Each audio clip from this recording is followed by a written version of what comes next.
Hey everyone, welcome back to our Monday videos with the United Stroke Alliance community. I am Kelly Schneider, and today I have the pleasure of speaking with Cassandra Schoonover, who is with the Mississippi Valley Regional Blood Center. Today we are going to be talking about what to expect if you donate blood. So welcome, Cassandra. Thank you for chatting with us this afternoon or evening or whatever you want to say. Absolutely. Thanks for having me. I am excited to be here. Great. So I know we wanted to talk about, if you've never given blood before and you're going to go to either a blood drive or maybe you're just going to go to a blood donation center, like what is the first step with that? So, if you are wanting to donate blood and you don't even know where to start, I think the important thing to state is that there's a couple of ways that are easy to get a hold of us. So, you can either go to www.bloodcenter.org and you can schedule an appointment that way, or you could call our 1-800 number, which is 1-800-747-5401. We are a regional blood center, so we are located in Illinois, Iowa, up into Wisconsin, and in parts of Missouri. Okay. So just so people know, I know that we've got people that may be watching from all over the place. We are a regional blood center. And in the Peoria area where we are the sole provider of blood products for both Unity Point and OSF. All right, so that's a really big important part for our Peoria friends that I want you to understand is I know there's obviously like Red Cross is out there and they do a lot of great things for the whole country, but locally this is an awesome way to give back because you would be saving a life literally locally. So that's awesome. So anywhere across the globe though, like what's the first step of someone, like how do they find out if they're even eligible and what does that mean to be eligible? So if somebody wanted to find out if they were eligible to donate, you could go to our website or any other blood center's website and look at eligibility guidelines. Okay. Or for us, if somebody had a question, if something had happened and they weren't sure if they were eligible to donate, they could always give us a call at the 1-800 number that I stated earlier, and we could say easily whether they were eligible to donate or not. Some people do get deferred for different medical reasons, be it types of medications that they're on, if they've had cancer and they're not quite past the amount of time that they have to wait. Some of those things can defer people. So you could always reach out to your local blood center and find out whether you are eligible to donate or not. And then you were asking about what is the process. So how does donating work? Yes. So you would definitely schedule an appointment. It's definitely critical during this time to make sure that you have appointments because of the COVID-19 pandemic, it's very hard to take walk-in appointments. Okay. And we do strongly urge that people do make appointments just so we can social distance and follow all the necessary guidelines. Makes perfect sense, yes.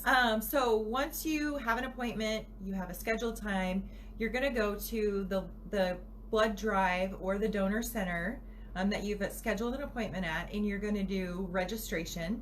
That's a easy process. You're just going to get registered, get signed in, and then we do take you through screening. So there are screening questions that you will fill out on your own. Okay. And that basically goes back to that eligibility part. So the screening questions will find out if you are indeed healthy, feeling well, and eligible to donate that day, depending on how you fill out the questions.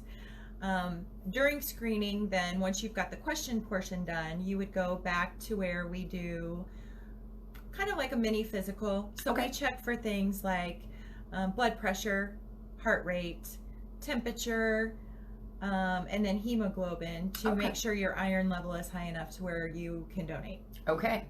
And what about blood typing? Is that something that you would do during that screening process or? So we don't blood type during the screening. If somebody has never donated before and they don't know their blood type, what happens is after their donation, then usually about 2 weeks later they would get a blood donor card from us that will have their blood type listed on it. So then you Okay, would know so what then your they blood know type for is. future, but it's not necessary to know the day of donating. No, we have people come in and donate all the time that don't know what their blood type is, and that's Okay. absolutely fine. Okay, but later you actually find out what that is prior to giving it away. We do have to find out what type it is. Okay. Yep, and that's part of the testing process. So when we send it back to the Okay. lab, it goes through rigorous testing to make sure that Sure. that blood is healthy and able to Mhm. be used on a patient.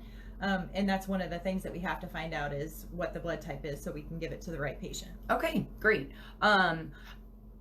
After a blood product is donated, how long is it viable? Is that So blood is good if it's whole blood, which is what most people donate at a blood drive or a donor center.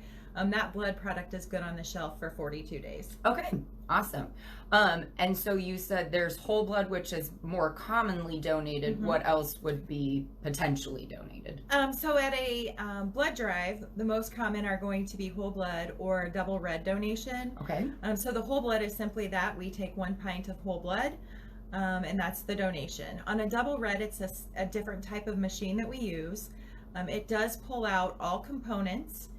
It has a centrifuge in it that spins out the whole blood and keeps it, and it puts all other components, so the platelets, plasma, and white blood cells, back into the system with fluids, so that we're only keeping those red blood cells. Okay.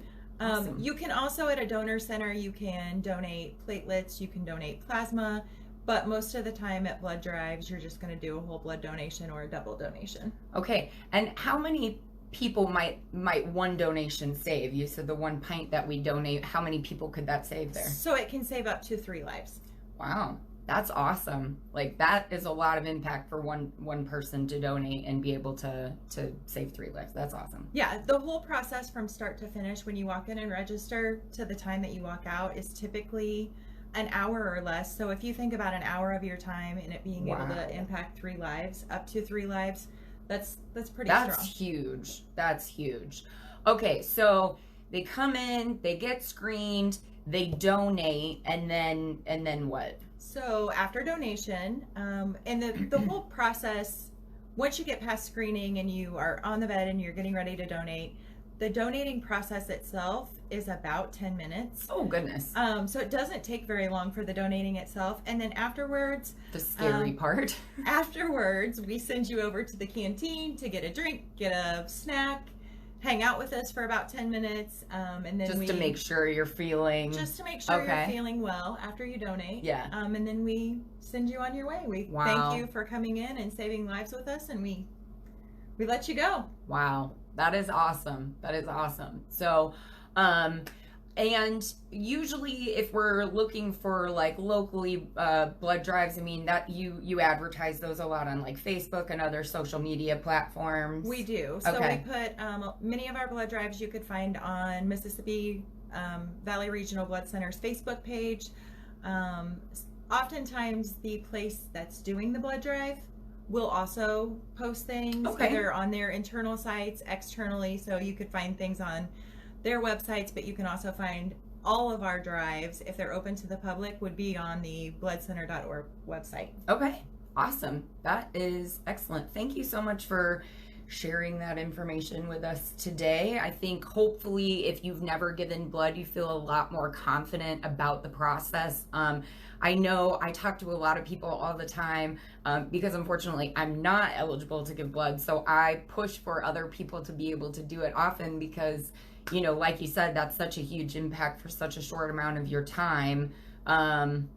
And so that's great. So after a person donates, how long after that can they donate again? Because you can give more than one time a year. Absolutely. So if you are donating whole blood, you can donate every 56 days. Okay. If you're doing a double that we talked about, because it's taking the red blood cells, but it's taking twice as many, you can donate every 112 days. Okay, so it's a little bit longer between if you're doing those. It's twice as long Okay. if you're doing a double, Mm-hmm. but whole blood, 56 days. You can your cells have regenerated, everything's good, and That's you can awesome. donate again. That's awesome. Well, thank you again for sharing that.